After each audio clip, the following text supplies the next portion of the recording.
Good evening, everyone, and welcome to the Cuyahoga Heights Schools Board of Education regular meeting on January 21st, 2026. Treasurer, please call the roll. Mrs. Deca. Here. Ms. Pajeska. Here. Mr. Rossi. Here. Mr. Stuckey. Here.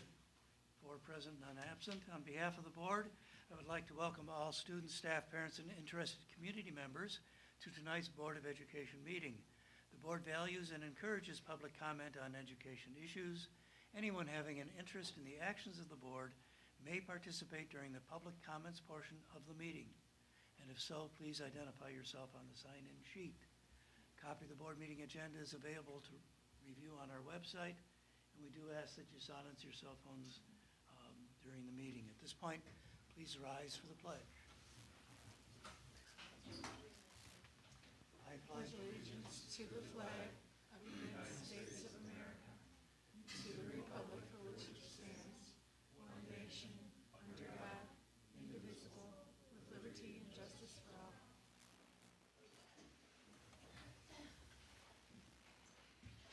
At this point, I'll entertain a motion for approval of the agenda. So moved. Ms. Deca, may I have a second, please? Second. Second. Carolyn, any discussion? Hearing none, treasurer, please call the roll. Mrs. Deca. Aye. Ms. Pajeska. Aye. Mr. Rossi. Aye. Mr. Stuckey. Aye, motion passes 4-0. Section 3 of our agenda calls for recognition, so at this point, I'll turn the meeting over to our superintendent. All right, thank you so much. So we have actually 2 recognitions tonight. We're going to start with our students of the month for the month of January, followed by the recognition of school board members. It's School Board Members Recognition Month. How great.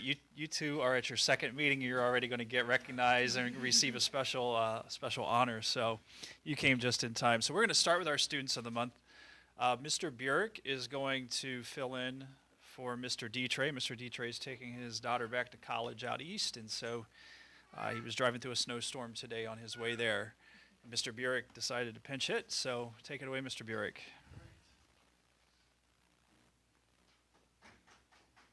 Yay. All right, so good evening. Today I have the pleasure of recognizing our middle and high school students of the month for January. Each of these students was interviewed by Mr. Dutray, nominated by their teachers for exemplifying the values of Cuyahoga Heights through their character, effort, and dedication. Our 6th grade student of the month is Catalea Taylor. Is she here this evening? Come on up. Kat, as she goes by, is the youngest of 4 children and lives in Cleveland with her parents, Keisha and Ronald. This is her first year at Cuyahoga Heights. She also has a sister who is a senior here. Her favorite subject is social studies. Catalea is involved in orchestra and stage crew, and outside of school she enjoys sleeping, playing video games, and crafting. Her most memorable experience at Cuyahoga Heights has been being named Student of the Month, and she hopes to become an engineer. Here's what her nominating teachers wrote. Kat Taylor is the 6th grade Student of the Month. She's always prepared for class and demonstrates respect daily. Kat's desire for academic excellence is evident in how she prepares and in the strong work ethic she displays in all of her classes. We are very proud of all she has accomplished thus far and look forward to her future achievements. Congratulations, Kat.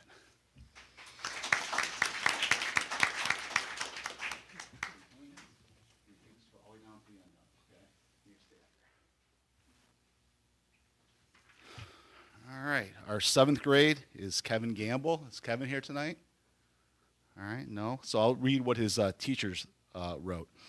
Kevin Gamble is the 7th grade nomination for Student of the Month. He shows resilience every day through his consistent hard work and determination. He always completes his homework, treats peers and staff with kindness and respect, and maintains a positive attitude. He quietly does what is expected of him and continually leads by example. His steady commitment and strong character make him a wonderful role model for others. Congratulations, Kevin. We are proud of you.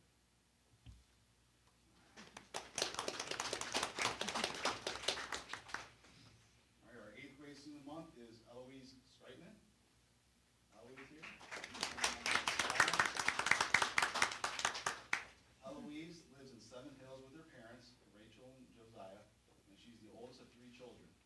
She's attended Cuyahoga Heights in 2nd grade, and both of her younger brothers also attend favorite subjects are English and reading. Eloise is involved in volleyball, track, and the marching band. Outside of school, she enjoys listening to music and works as a babysitter. An interesting fact about Eloise is that she's currently taking private drumming lessons. She plans to become a therapist or criminal psychologist. Here's what her nominee teachers wrote. Eloise is an exceptional 8th grader whose hardworking attitude and positive spirit make her a standout student of the month. She consistently approaches every task with determination and care, always striving to do her best. Her cooperative nature makes her a wonderful classmate as she works easily with others and contributes thoughtfully to group activities. Friendly and pleasant, Eloise brightens the classroom with her kindness, and she's always willing to lend a hand wherever it's needed. Her dedication and supportive attitude make her a valued member of our school community. Congratulations, Eloise.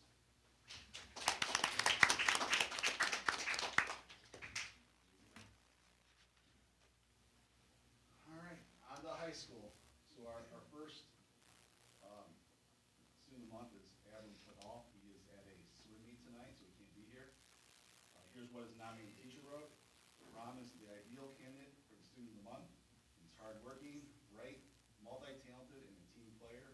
I've had the pleasure of Ram in my AP World History class, where he is attentive, studious, and often participates in class with thoughtful and deep insights into the material. Additionally, Bram is also in my club, mock trial. He's already tried out the attorney role and has now stepped into the witness role to best support his team. Congratulations, Bram.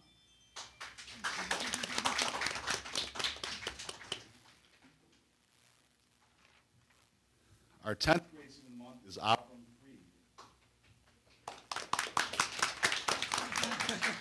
Avram, or Avi, lives in Cleveland Heights with his parents, Brian and Natasha, and his oldest of 3 children. He has attended Cuyahoga Heights since first grade, and both of his younger siblings attend the elementary school. His favorite subject is AP European History. Avi is involved in mock trial, marching band, jazz band, Model United Nations, and the Spring Musical. His hobbies include going to the gym and spending time with friends and family. After college, he plans to become a prosecuting attorney. His favorite part of being a student at Heights is that you know everyone, and you have inside jokes with at least 20 different people. Here's what his nominating teacher wrote. Ivy is an outstanding student and classmate. He's often positive, affable, and always willing to help out his peers.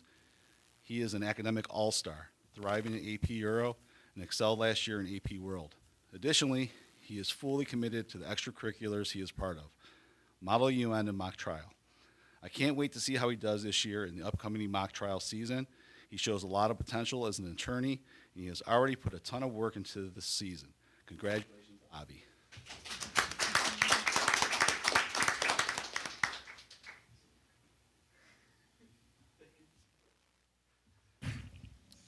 All right. Our 11th grade is Brianna Dugan. Is she here this evening? No? I had to ask her a question because I swear Mr. Dutray gave me like 2 versions of this, like once earlier, once later. And I think she has a horse named Morgan Wallen. I could have read it wrong, but that's what it looked like. I just thought that was really interesting. All right. Here's what her nominating teacher wrote. She does now. I have had the pleasure of having Bree Dugan in my law class and in my mock trial team 2 years in a row. Bree is driven and hardworking in class and will help out her peers. In addition, she shines in competitions and finally snagged her first Outstanding Witness Award at the Kent State University Mock Trials Black Squirrel Invitational this month. Additionally, she is a kind and affable individual. Congratulations, Brianna. And then our 12th grade student of the month is Anthony Kondash, and he is also not here. So here's what his nominating teachers wrote. I am surprised that AK has not made the list yet. What an incredible all-around individual. He has the charisma and charm to light up a room, as well as the drive and intelligence to succeed in whatever path he chooses. While I do not have the pleasure of having AK in class currently, I was fortunate to have him 2 years in a row. He was in my honors world history and AP European history courses, in which he excelled. Lastly, it has been great to see him grow from a freshman to a confident CVCC student in HVAC. Lots of letters there. Congratulations, Anthony. Next up for the elementary school, we have Mr. Melvin.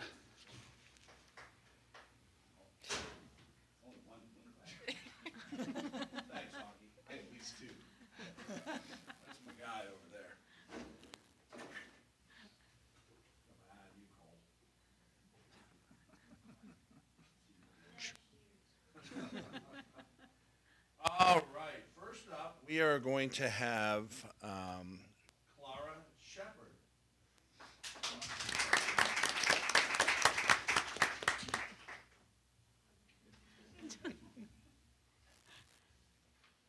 Very nice today. All right, Clara lives in Brooklyn Heights with her mom and stepdad and her sister Amelia, who's in 5th grade. She has 2 cats, Tempe and Shadow. Her favorite subject is math because she thinks it is easier than the other subjects, and she can really get into it. Her favorite essential is art because it is calming, and she likes to draw. Actually, she likes to draw outside of school. Other things she likes to do outside of school is playing with her cats and going to Margot's house because she lives next door. When she grows up, she wants to be a preschool art teacher. College, 3rd grade, she's not really sure yet. And the message to her family is thank you for raising her good. Here's what Clara's teacher had to say. Clara is an amazing 3rd grade student. She is a perfect model CHES student, which stands for caring, honest, engaged, and safe. Clara is hardworking and extremely diligent in her work. She is not afraid to ask for help when she needs it. She is a friend to all and makes sure that every student feels heard. Clara is also an advocate for those who haven't quite learned to use their voice. Clara is truly an amazing wolf pup, and we are so proud of all of her hard work so far in 3rd grade. So congratulations to you, Clara. You're welcome. And next, we have Declan Metzger.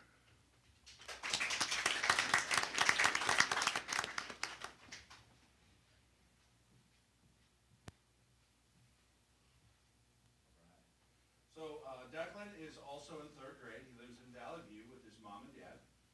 He has 4 dogs, Bella, Scarlet, Nova, and Gypsy. His favorite subject is math because he likes to complete math equations.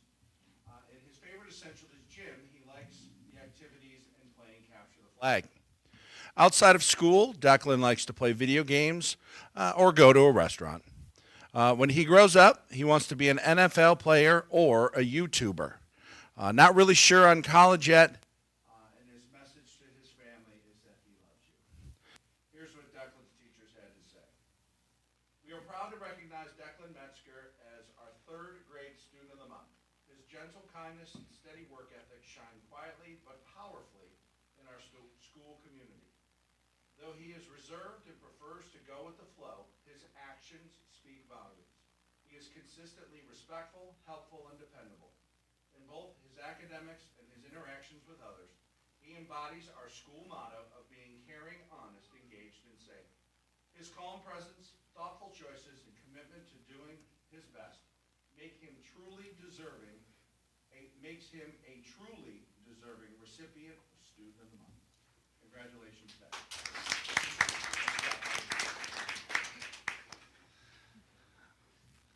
All right, Students of the Month, congratulations. I'm going to have you take a seat momentarily here, and then we're going to take a break not long after we recognize the Board of Education. Mr. Suchaki, because our staff member who's part of the staff spotlight's not here, I'd like to recognize an individual next month, and we'll just double up if that's okay. That sounds good. I want to make sure we do that. So hold tight. After this, we're going to take a break. You'll get pictures with the Board of Education, and then you get to go out and, as if it's not cold enough, go get ice cream, be even colder, or stay up an extra 2 hours and play games. It's whatever your parents let you do, okay? So just give us a moment here. So January is School Board Members Recognition Month. The theme across the state of Ohio is scaling new heights. We prefer reaching new heights here at Cuyahoga Heights, but complement to that. So I have a certificate for each of you, but first I want to read something here. So our Board of Education serves this community in a role that demands countless hours of preparation, as you'll find out very, very soon. Difficult decision-making and genuine commitment to what is best for our students. And you saw some of our students in the month. They truly do represent the very best of us, as I say every month, and we're so grateful for them and their families for choosing Cuyahoga Heights. Our Board of Education governs an organization with a budget of approximately $20 million. It's a big number in my mind. You work at the Cleveland Clinic, it's probably a little bit bigger number, but it's a number we protect with our professional lives. You've got 3 school buildings, approximately 750 students, and nearly 150 employees. You maintain the second lowest millage rate in Cuyahoga County while leading the district that ranks 20th out of 607 in the state of Ohio. That combination does not happen by accident. It happens because you take your work very seriously. You set policy that shapes every classroom and impacts every family in this community. You keep us focused on our goals while maintaining strong connections with the people we serve. You do this work with integrity and a clear-eyed focus on ensuring the long-term relevance, viability, and sustainability of Cuyahoga Heights schools. January may be the official month for recognition, but the commitment you demonstrate will last all year, and for a couple of you, 4 more years. And for you guys, hopefully much longer. On behalf of our students, staff, and community, thank you for your service to Cuyahoga Heights schools.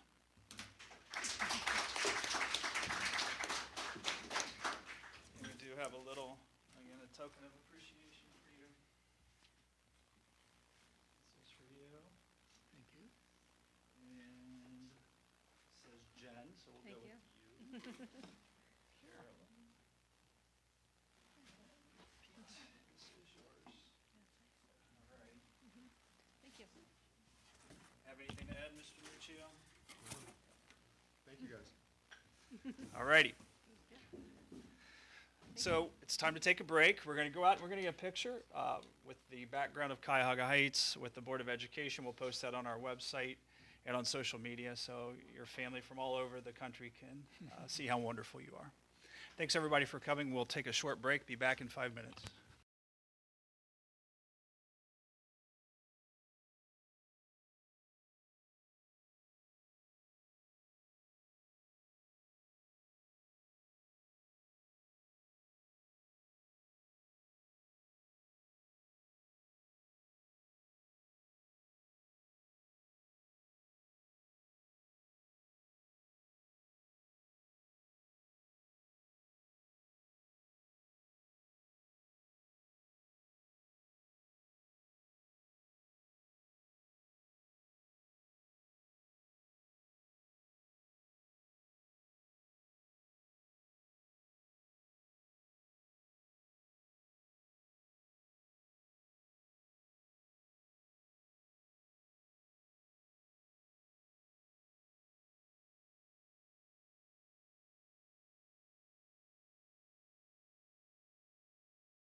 Section 5, comments from the public. I see nobody signed in, so we'll go on to number 6, treasurer's business.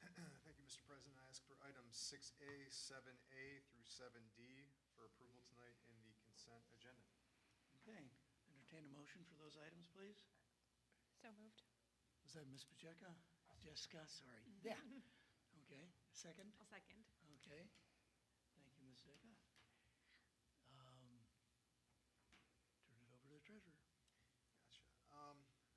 7A is going to be our financial reports for the month of December. Again, nothing, that was too material. But again, we'll talk about these more in the month of February when we have our update to the new forecast that we have. So we'll go into these more in depth. But if anybody has any questions, or you want me to, go into any of these attachments, I could certainly do that right now if you guys want to. If not, I could just skip over it. Okay, Let's see, 7B, new vendors, we just have one. So this is for one of our teachers for instruction lesson plan assistance. The estimated amount's $175 for the year, and that is Birdseed. 7C is going to be 2 purchase orders over $5,000. The first one is Aptigee, and Mr. Hartman, did you want to talk about Aptigee at all, or did you want to talk about the Aptigee purchase order at all? This is $17,788.38.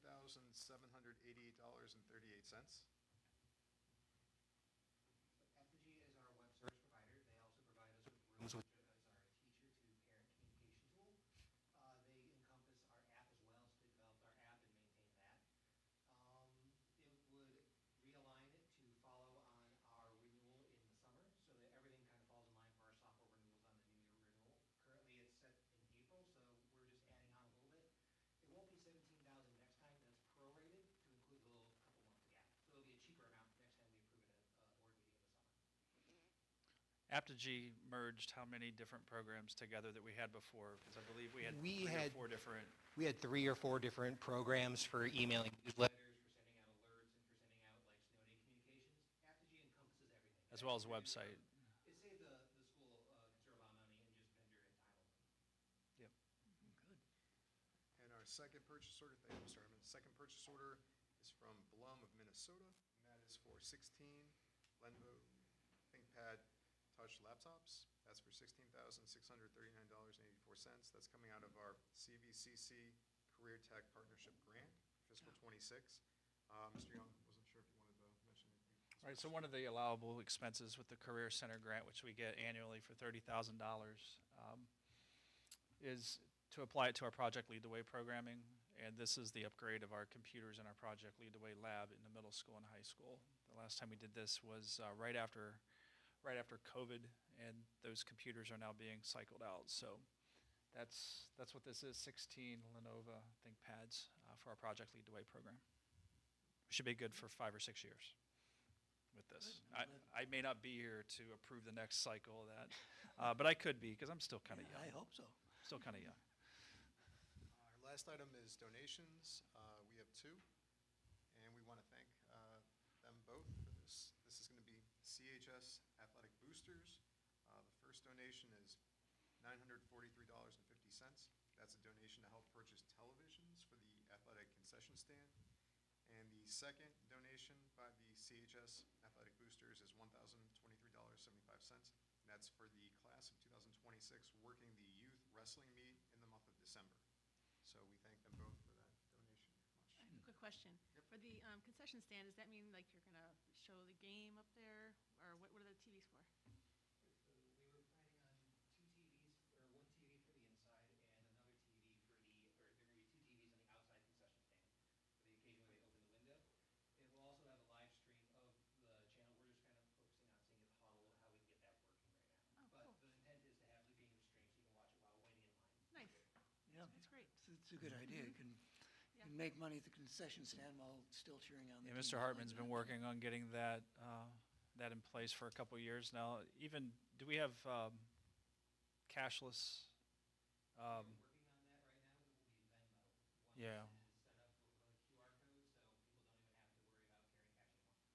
Yeah, so So we'll accept both, but we're working to go to a cashless type of option as well with our concession stands. So baby steps, but we're getting there. Okay, good. If the plan is for 2 televisions and they're donating this, what's the total cost for? It was $900, that was the total for 3 TVs. Oh, one okay. for the indoor concession stand and 2 for the outdoor concession stand. Good question. Those are all the items I have for approval tonight.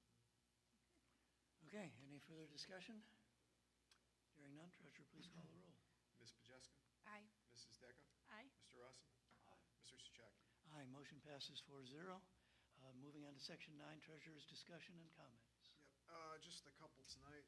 First one, I just wanted to thank Yelixa Rodriguez and Kathy Martin. Yelixa's our HR and payroll specialist. Kathy Martin's our assistant treasurer for all their work on closing calendar year end 2025.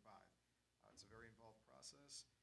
We have to work on our 1099s, our W-2s, the Affordable Care Act filing, and closing out in both our accounting systems. So we have our USAS system and our USPS accounting system that we have. So it's very involved, and later this week I'm going to go pick up our W-2s that have been printed off at Neonet and pass those out to the staff. So again, I would just like to thank Kathy and Alexa for all their hard work. Next item for discussion is just the new forecast filing deadline. So the update is due by the end of February, and our plan was to review it during our February 2nd board meeting and approve it during our February 16th board meeting. So we're still on track for that. And the last item for discussion is the property tax issue with Cuyahoga County. So Mr. Young and myself, the other week, went across the street and we discussed the issue with the 3 villages, the mayors and fiscal officers, and our attorney, David Seed, was in attendance as well. After that meeting, and it went well, we went back here, and, I was talking with our attorney, and I'm like, you know what, I'm seeing how, the fix is coming in, but it's not quite adding up to the $2 million amount that we identified as the error. And as we, sat down and we went through the numbers for about 45 minutes, I was able to show him that, we're collecting it in one fashion, and he was led to believe that the fix would happen in another fashion. Now, let me kind of break it out. So the first way that the fix was going to be completed was going to be through omitted taxes. And an email was sent out, and that's one of the attachments that we have here in board docs, by Robin from the Budget Commission to all schools, cities, villages, and Cuyahoga County. So this is the email list right here broken out. And in it, Cuyahoga County goes on to explain that, please forward this information below to your respective mayor or superintendent. Be advised that the fiscal office identified a clerical error that was submitted to the state of Ohio. This error resulted in an incorrect tax rate calculation for Class 2 properties only, commercial, industrial, for tax year 2024, collection year 2025. The fiscal office worked with the state of Ohio to correct the error. The correction will appear on tax bills due in February 2026 as an omitted tax. Please call this number, option 3, if there are any questions. This does not affect residential property. We were the ones that actually found it. Yeah, it should say, be advised that Matthew Muccio identified a clerical error. We found, but the one way to fix it was through omitted taxes. So our $2 million amount was going to be levied upon Class 2, which is commercial and industrial, and we were going to collect that back through calendar year 2026 that we have in place. The way that, and again, Cuyahoga County emailed that out as the fix. Another way that was initially talked about, but was not the way that we were going to go about fixing this, was through increasing the tax rates. And this email went to our attorney, David Seed, and it's from Kelly Tennant, who is the administrator for the Division of Tax Equalization, Department of Taxation that we have. In it, they're talking about, kind of issues, Ohio revised code, Ohio compliance supplement that we have. So they talk about this rule requires the tax commissioner to determine what should have been the correct factor for the purposes of calculating the factor for tax year 2025. If there were over or under collections for the prior year due to an incorrect factor for the tax year 2024. The factor for tax year 2025 will take that into account so that the under or over collections will be corrected, all else equal. So essentially what that's saying is our tax rates would be either increased or decreased to account for the error and fix it that way. So that's a way that they could bury how they were going to fix it. And that's actually the way that they went about doing it. But that was not the way that was communicated to Cuyahoga County, because they were going to levy omitted taxes. So with 2 of these corrections taking place, we were due for an over-collection from it. We were going to collect more, so they had overcorrected the error. So our attorney, went through all the numbers. He double-checked all of my numbers too. Matt, you were there, so we were going through it. So once, I was able to prove to him that that was the case, he understood. We called Cuyahoga County. We explained it to them. They didn't really have an answer for us at that point in time. But one thing that they could not answer for, that was the proof, was this. So our rates, which are right here, and I have highlighted right there. It's kind of hard to see, but so our rates are essentially capped out right here for what it was initially, our tax rate. So there's no reduction factor that's in place. So think of our levy from 2003. It should have a reduction factor because values would have went up from 2003, causing the rate to go down to generate the same amount of money that we have at the end. This is their idea of the fix. So for class 2, which is this column right here, they upped the rates, so now we're at 42. We were at 37 from the corrected DTE 515 for prior year. It's super complicated. But this was something that they could not answer for. Why was there no reduction factor? And 4 of our levies were increased to the max. They couldn't answer that. And then our attorney called and spoke with Lisa Rocco, number 2 from Cuyahoga County, the fiscal office. And she said that, yes, they were on track to overcorrect. And this is his email, our attorney. So in it, he goes, I will call you tomorrow at 8. I believe DTE has accounted for the error despite what they told all of us in adjusting the millage rate. Note that Board of Education and village levies are capped, so it is not a full double correction. It looks like the omitted taxes plus the additional adjustment overcorrects. So we would have collected maybe about 1.6 million more than what we should have. And then had to pay it back. Then we would have had to pay that back. So I'm glad I found it. I'm glad we told the county. Do I have any confidence that it's going to be correct, this time next year? No. But we will watch it to make sure. But just so everybody knows, it seems like the 2 entities, Cuyahoga County Department of Taxation, are not really communicating with one another. So, but we're mindful, we're watching it, and we'll continue to watch it. Any questions?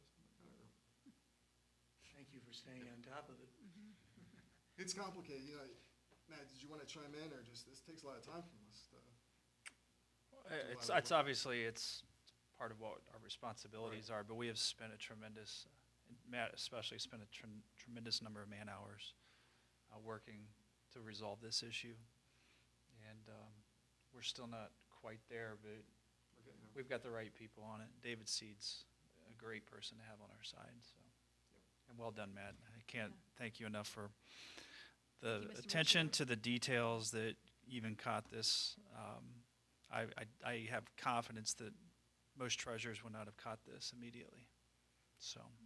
One of my fellow treasurers who I used to audit with as well works at Beechwood Schools. He's the treasurer there.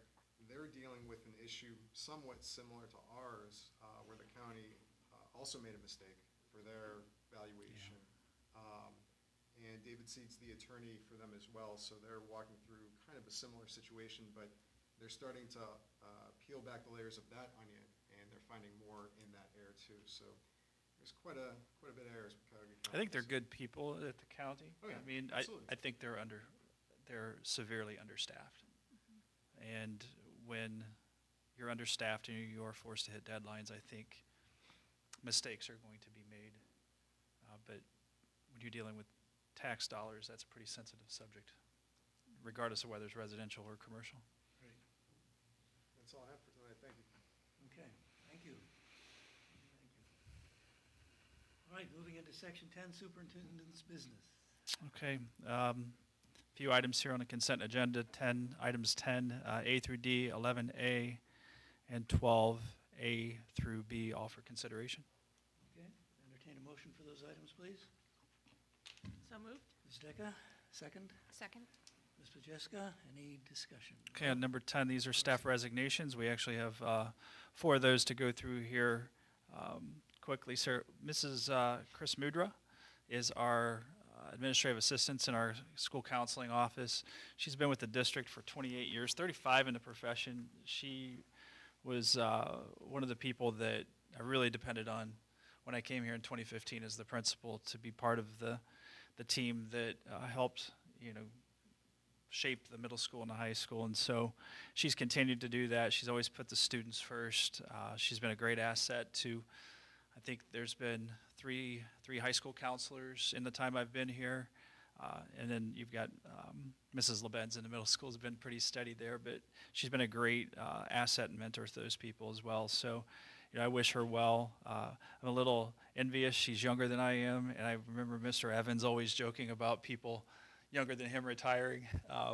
She's a little bit younger than me, but I really wish her well. She's an amazing person. So thanks to her and the 35 years she gave to the profession overall. Letter B is the resignation of a long-term substitute teacher, Ms. Lauren Glenn.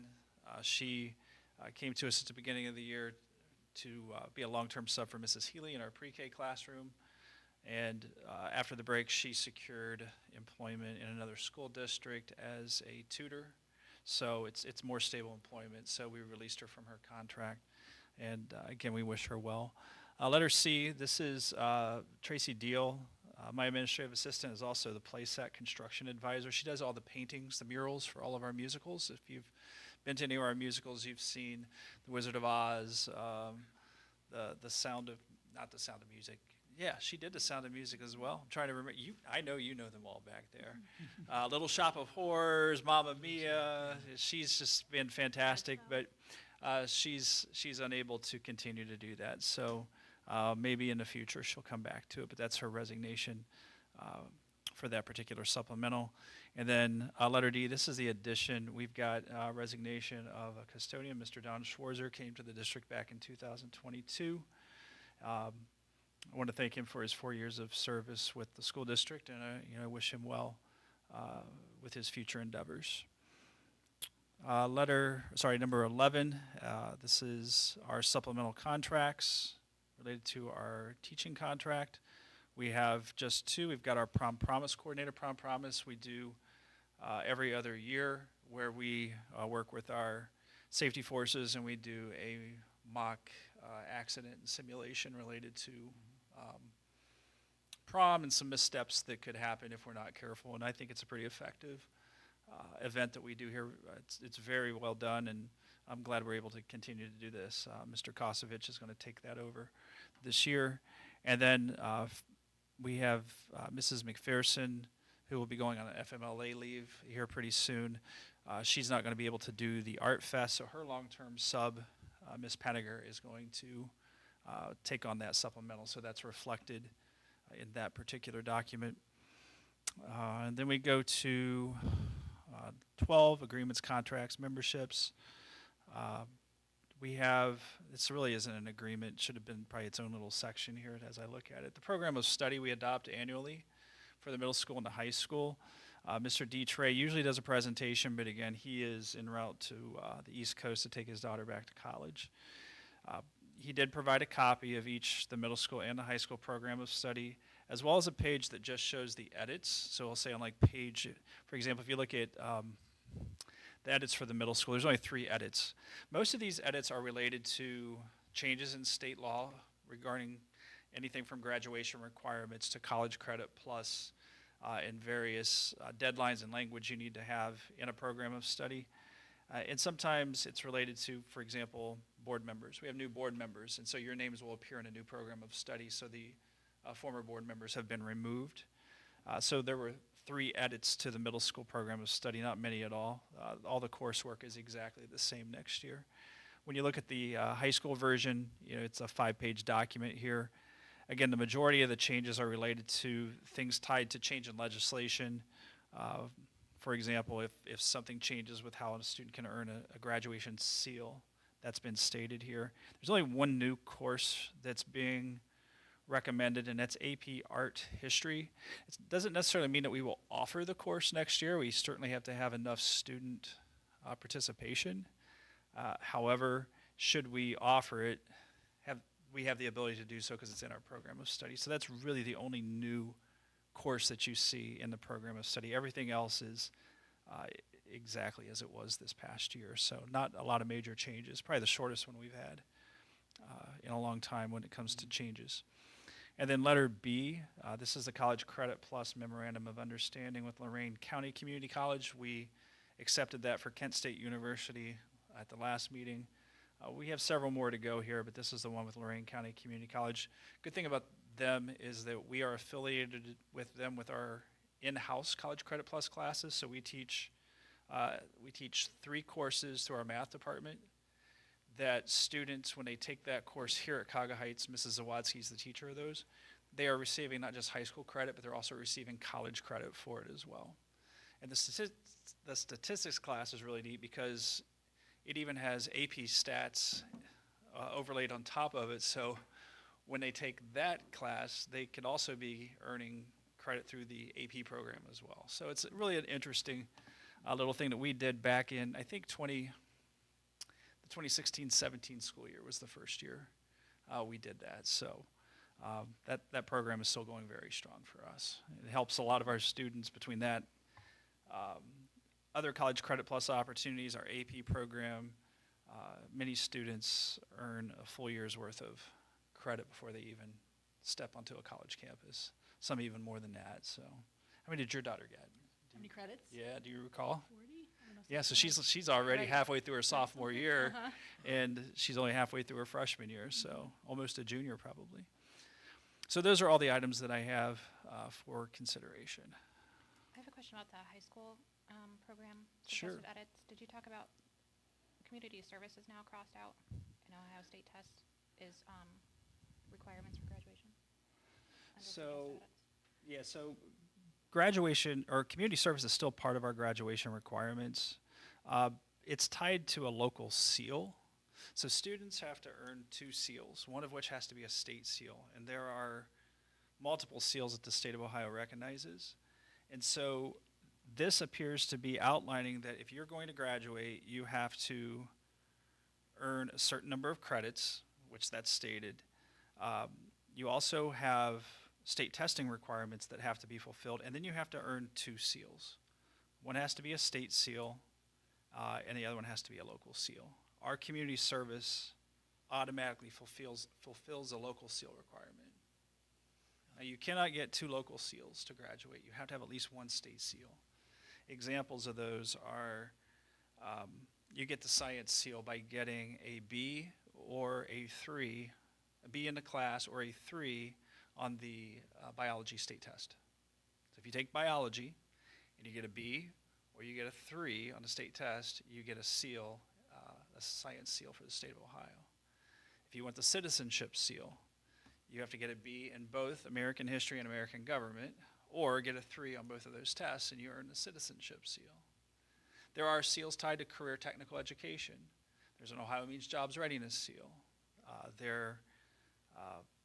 I can't remember them all off the top of my head anymore. I think there are 11 seals. So I believe what this is stating is pulling it out of up there where it's in that section there on page 4 and pulling it down and stating it differently. So community service is still required.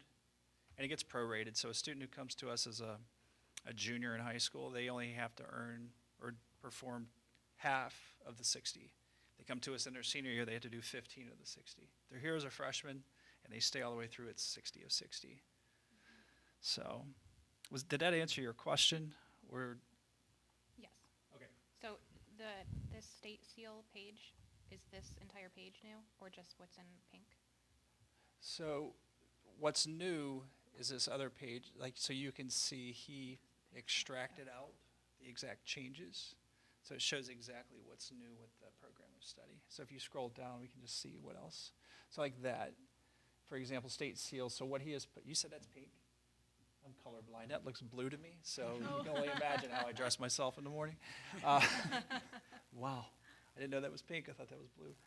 So what you see there, those have been added because that is changed to language from the Ohio Department of Educational Workforce. So it's just reflecting the exact verbiage that you would see at ODEW. So that's why you see those things there. Okay? All right. Anything else? All right, so superintendent's comments. So we'll move into section 14. Oh, wait, well, Did we skip something? you had to vote. We didn't vote yet. Sorry. That's why I had no comments. Okay, let's vote. Mrs. Decker, Aye. Ms. Pajeska, Aye. Mr. Rossi. Mr. Sajaki. Aye, motion passes 4-0. Somehow I thought I skipped over the approval, didn't I? That's how we got there. I wondered how that happened. All right, 15 is board business resolutions. Well, I think it's 14. Did I skip 14? Superintendent's comments. Right. Well, we just did that. Well, usually you have something else to say, right? I was going to say just a couple more things, but I don't want to take too long because I know we do have an executive session, and I want to make sure that we go through that. A couple different things. I want to recognize our high school. They received honors through the College Board. They received the AP School Honor Roll recognition for the third consecutive year, earning a silver status. So in 2023, we had bronze status. They started this in 2023. Bronze status in 23, silver status in 24, and silver status again in 25.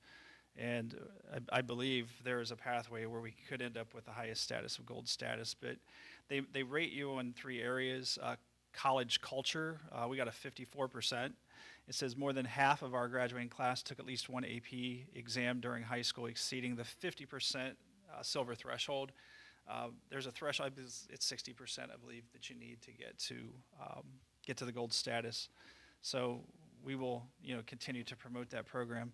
College credit, 37%. It says over 1/3 of our graduates earned college credit by scoring 3 or higher on an AP exam, surpassing the gold level requirement of 35%. So we were just over that. And college optimization, we got a 19%. I know that doesn't sound great, but the threshold was 15%. Nearly 1 in 5 students took 5 or more AP exams during high school, with at least 1 taken in 9th or 10th grade, exceeding the platinum threshold of 15%. So to have so many students take so many exams is something that's really special, and it talks, to the quality of and the motivation of our students, as well as our whole entire AP team of our teachers, our school counselor, our principal, that work so hard to provide a robust program for that college level coursework, and it complements so many of the other things that we do here, whether it's going to the Career Center or taking College Credit Plus, or just being an all-around student. It's great to get that recognition. So I just wanted to congratulate our high school program. And then I can't remember if I've mentioned this before. Our elementary school was nominated and received national distinction by, it's called ESEA, the Elementary and Secondary Education Act, ESEA. We are a distinguished school. We are one of 2 schools to be awarded in the state of Ohio. And I believe there's 50 states plus District of Columbia, and I don't know if Puerto Rico is thrown in there at all. But there are less than 60 school districts that receive, I'm wrong on that, less than 100, or about 100 that receive this designation in the entire country. And we received it for our gap closing in literacy. And we've been working on the literacy movement now for a solid 4 years. And the Department of Education actually nominated us. And then we received the award. And Mr. Melvin and a team of teachers are going to be going to Denver, Colorado to receive this national recognition in February. The Ohio Department of Education Workforce did provide us with $5,000 of additional title funds to defer a large portion of the costs. So, it's something that we're extremely proud of and grateful for that as well. So, two great honors, one for our high school, one for our elementary school. So it's, again, speaks highly of our students and our staff. So super excited for them. I see I've got Student of the Month here. Is that correct? Yo, don't you apologize. Don't go anywhere. You're going to get your own show right now. What time? Don't apologize. We're going to recognize right now. Absolutely. Come on down.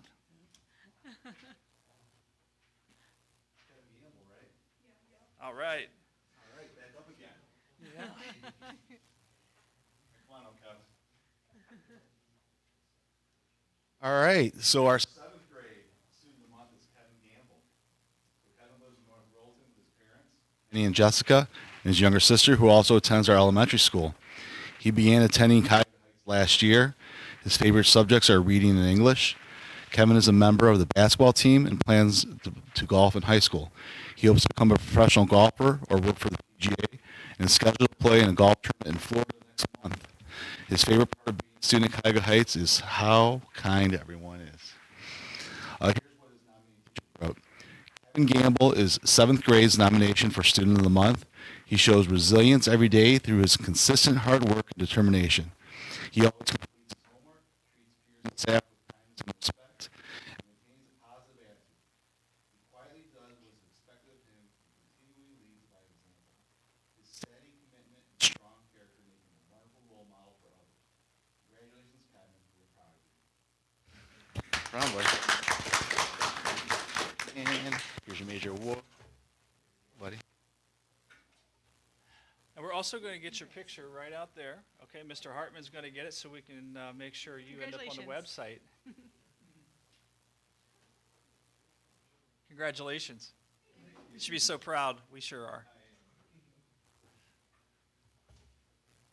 We anticipated with moving the meeting that we might have. Yeah, one so far. So thanks for entertaining that. It's important that we get to recognize our students of the month. But again, two great accomplishment for our buildings here and the people that work so hard at this. So I just wanted to throw those two things out there. And man, it's winter. The weather is going to continue to wreak havoc.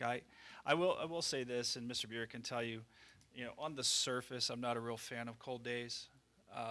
I recognize that there are a multitude of factors that go into cold days. People with asthma and breathing issues, cars break down, salt doesn't work on roads, pipes tend to burst. And we had one last year, a pipe burst here on our cold day. So I do recognize the necessity for that. And honestly, I wasn't even home until 4:45. That's why my call came in, or my text and email came in so late the other day. I was not physically able to get to my computer to put that alert out there, but it is necessary, and I worry because you got cold days coming up. It's going to be just as cold now with the wind. The wind may not be as great. We will play it by ear and work with other superintendents in the area, but Mr. Shockey, I apologize for that 4:45. Again, I wasn't even in the state of Ohio the day before, and so I didn't get home till almost midnight. So I wasn't able to physically make a call on, what night was that? That was Wednesday night for Thursday. So I got up at 3:30 in the morning, and I worked with our village folks. I didn't actually drive here. I did work with our village folks. And maybe I could have waited till 5 or 5:30 or just not send out a voicemail. And I have figured out how to not send out the voice message. But I figured the earlier I can notify the parents, the easier it would be for them. But, I apologize for not getting that out Wednesday night because I just wasn't physically in the state of Ohio until 11 o'clock that night. It was a fun drive back. But so that's just, it's going to get cold Friday night into Saturday, which we don't have school Saturday. But, we'll just have to see how things go. Snowstorm coming Saturday night and Sunday potentially. Just be patient with us, and I will do my level best to notify families as quickly as I physically can, but that's just the way it works. Okay? Thank Mr. Hartman for getting me set up so I don't get the parent warning. Yeah. Since I don't have any students in the school that didn't make a whole lot of sense to wake me up at 4:45 in the morning to tell me that my kids weren't going to school. Again, I can send it out by text message and by email with no voice at all. And then it just lights up your phone unless you have your phone on, then it Yeah. starts beeping all over the Somehow place. I don't remember what we did exactly, but we got me off the list. Yeah. So Okay. I only get the email the next Excellent. morning, which is a lot more pleasant, I'm sure. since I really have no need to know at 4:45. So, and thank you for the call ahead of time, Mr. Young, to discuss Yeah. that second day. Yeah, I right as soon as I got home, I called you just to let you know I was going to call off. I'd already talked to the admin team and George about it earlier that day. I think at about 11 o'clock, but I just wasn't home. Wasn't able to do that, but I just wanted to let you know before I did that. And the weather report doesn't look too good for this beginning of the next week either. Yeah, it's We'll see. winter time. Yeah, it is. Okay, so that was superintendent's comments. So now we can move on to section 15, board business resolutions. We have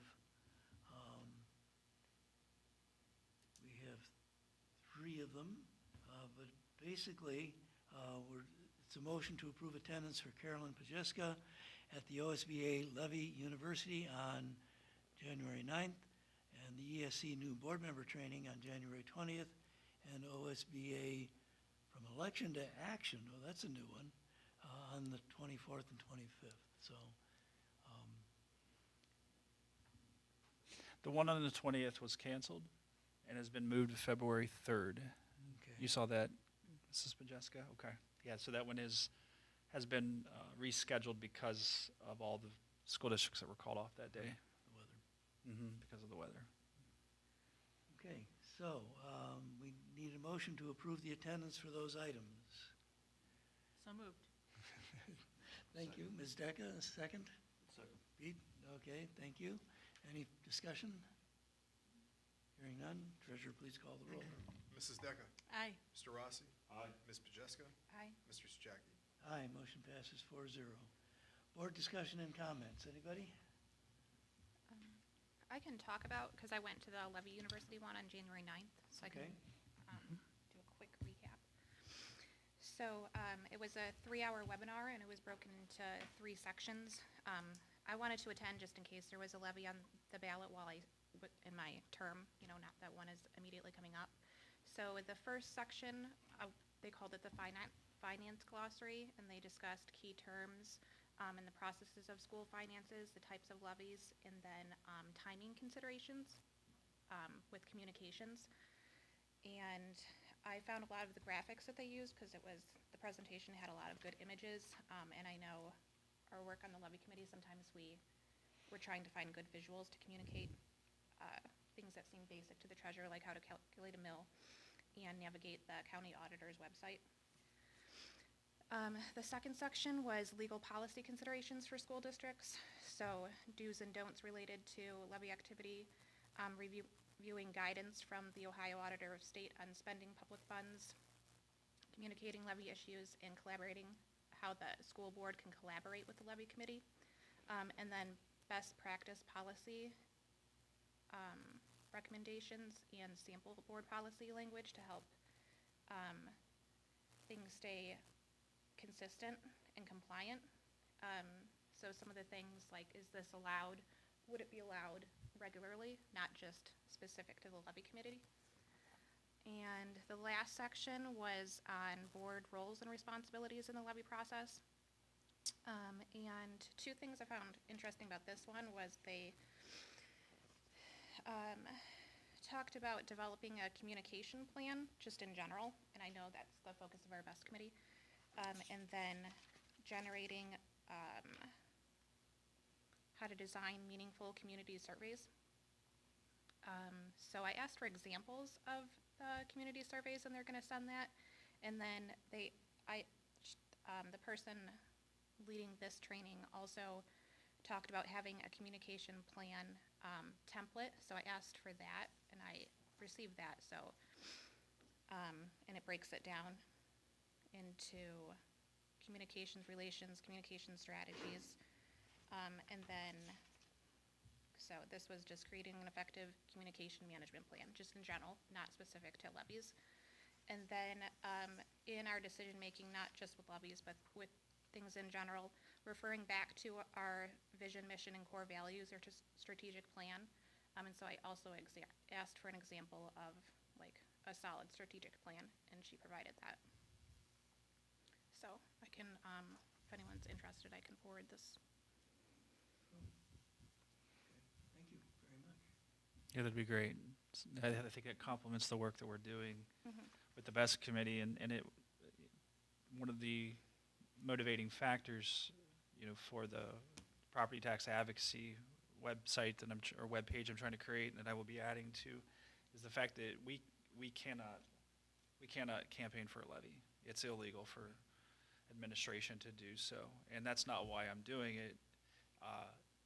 It is my way of communicating our information, and I'm trying to do it. Yes, I'm advocating for public education, but I'm also trying not to be overly biased in any of my information. I'm trying to provide just data and information about our district, about state action by state lawmakers, and where the future is going, so that when the day does come that there is another levy campaign, if it does get to that point, people can refer back to the history of this all along that led to that point. So I would definitely love to have you bring that up at our BEST committee meeting in February as ways that we can enhance our communication. For sure. Thank you. Yeah, very good. Did you reschedule the BEST committee meeting? It will be. I've just got to work with Mrs. Deal. all right. I'll move it, now that board meetings are moving to Mondays. Wednesdays are now open, so I'm going to shift them from Thursday to the Wednesdays again, like we had them before. So I'll make sure that we get that out here pretty soon. Okay, very good. Thank you. Anybody else? I have a stack of stuff.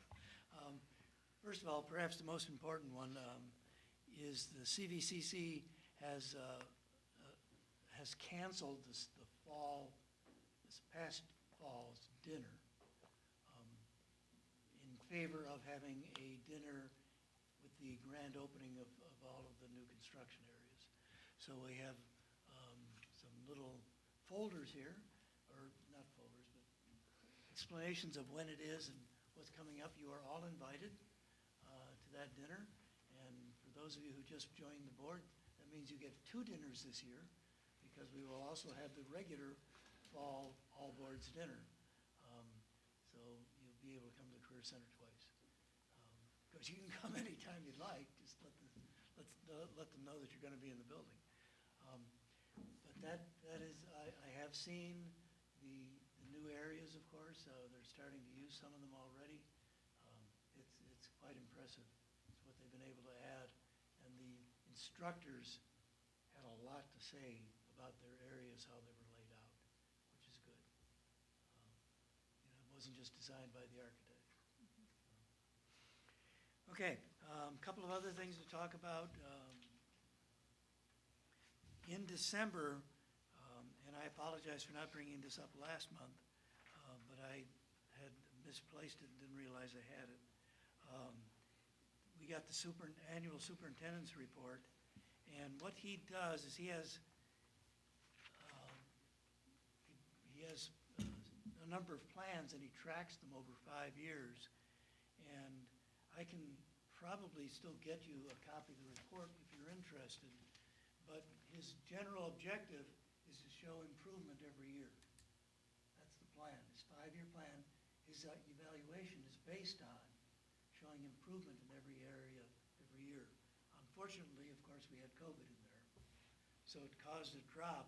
But you can see since COVID, almost everything has gone up. One of them is on certificates, those who earn certificates. Yeah.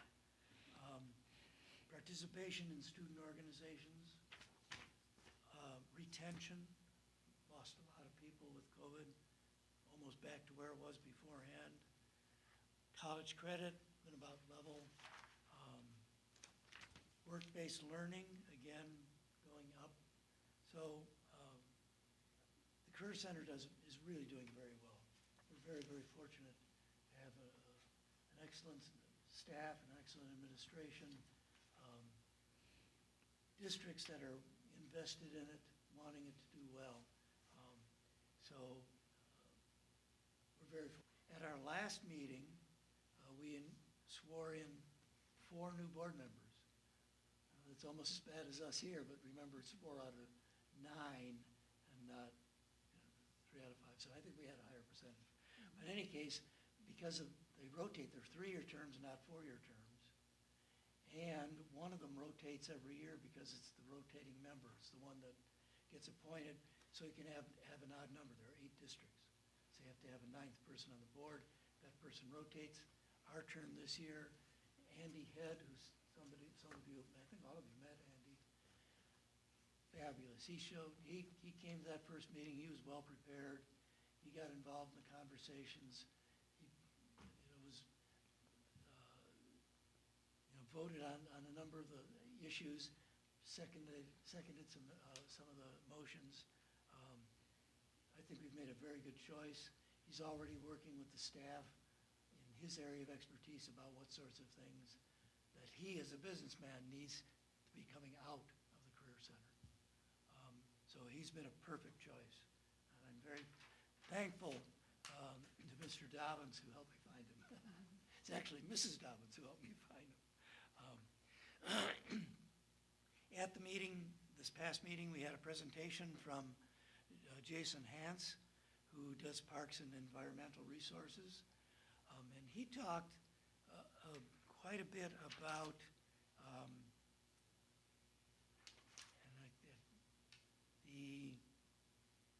the second, I don't want to call it the second tier, but the other level of students who are working in that direction, but not necessarily full-fledged, okay? In other words, Park and Recreation, they're going to learn about a lot of equipment. They're going to learn a lot of technicalities about development of parks and that kind of thing. And he has other students who are at a different level. And one of those students was there with his mother, and his mother could not stop talking about how great it was that her son, who was adopted, who spent time in juvenile detention, who has been a problem child all of his life, but he encountered this program at the Career Center. It turned him around. And now he has a future going forward because we were able to come up with something that he likes and something that was at his level. And there are a number of courses at the Career Center that are like that have 2 levels. Automotive service is like that, where you can learn how to do all the repairs, but there are a couple of people who become porters, right? And we prepare them for that job, and they're good at those jobs. They have the skills that they need. And it's a part of the Career Center that you may not think about, but it's definitely there. So we had a nice talk about that. We must have spent half an hour on his presentation. Normally those presentations only take about 10 minutes. So if any of you are interested in some of those, be happy to share them with you. The Career Center is going to be closed for part of the summer, or not closed, but it's going to have some major remodeling done, and they will have the electricity shut off for something like 6 weeks while they're doing some of the work in the buildings. So we're spending a lot of money, $125,000, to bring in a power generator in order to run the buildings during those 6 weeks, so that we aren't stopping adult education courses, so that we're not stopping the summer courses, and keep them going, because you need that momentum. You need to have those students cycling through, know that they can rely on your being there. So it will keep adult ed running, and part of it is going to be left on site, so that if we have a major power outage in the future, we could have, within 24 hours, we could completely recover everything in the building. And of course, all the major systems, the IT systems, are all be kept running thanks to this new investment that they're making. So it's a big investment, but it seems to make a lot of sense. I'm just just looking to see if I have other notes there. I think that covers that one. I will be serving on 2 boards again. We have 4 boards for the Career Center. The boards are, they have a board member chairs the committee, but the administration actually runs the meetings. So they publish the minutes, and that's how we avoid that problem. You may not be aware, we used to have a bunch of board committees, but the state changed the way they supervise that, and most boards have dropped board committees so that they don't run afoul of the rules that have to be followed. But the Career Center does it a little bit differently. Even though we have a board chair, the board chair is not responsible for creating the minutes and doing all that stuff. So I'm on 2 committees. I've just picked up Business and Finance.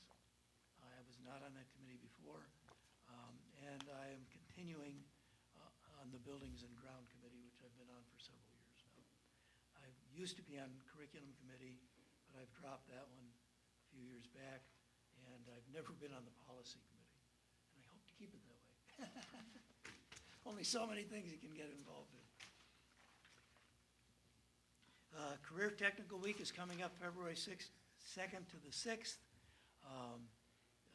If anybody's interested, there's going to be bring your parents to school and recognition for 100% attendance and 10th grade visits on the 4th and the 5th, and Spirit Day on the February the 6th. So if anybody would be interested in some of that, I can provide you with that handout. And let's see here. Oh, here's that presentation on building and property maintenance.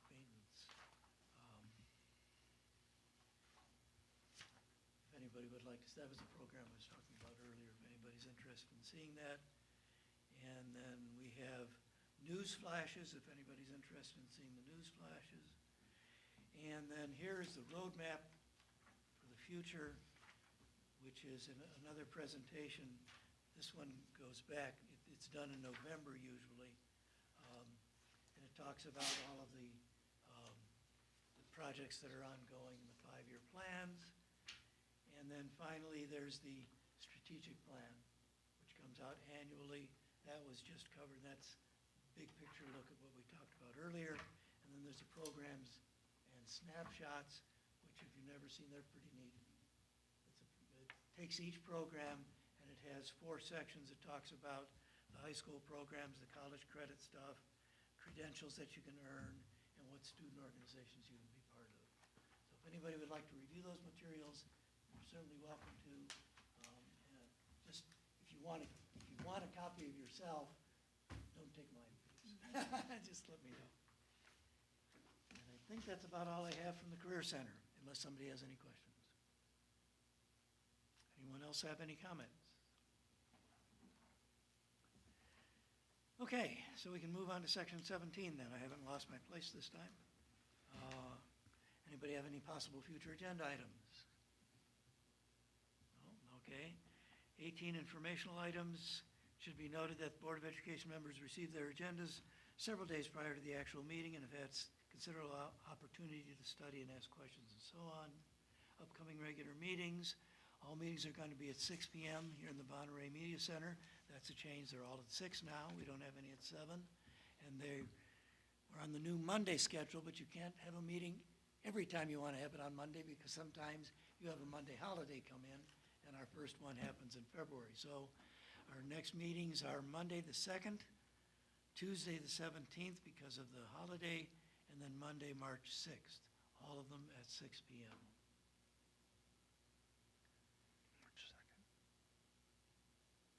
Okay, at this point, I hereby move that the board adjourn to executive session. Unless anybody has anything else to bring forward, I'm sorry. Just want to make sure. Okay. I hereby move that the board adjourn to executive session pursuant to ORC section 121.22G1 to consider the employment, dismissal, discipline, promotion, demotion, or compensation of a public employee or official, and G5 for matters required to be kept confidential by federal law, regulations, or state statutes. I'd made the motion. May I have a second, please? I'll second. Any discussion? Hearing none, treasurer, please call the roll. Mr. Suchaki? Aye. Mr. Suchaki? Mrs. Decker? Aye. Ms. Pajeska? Aye. Mr. Rossi? Motion passes 4-0. It is, I don't know what time it is. It is 7:18, and we are adjourning into executive session. No action will be taken when we reconvene.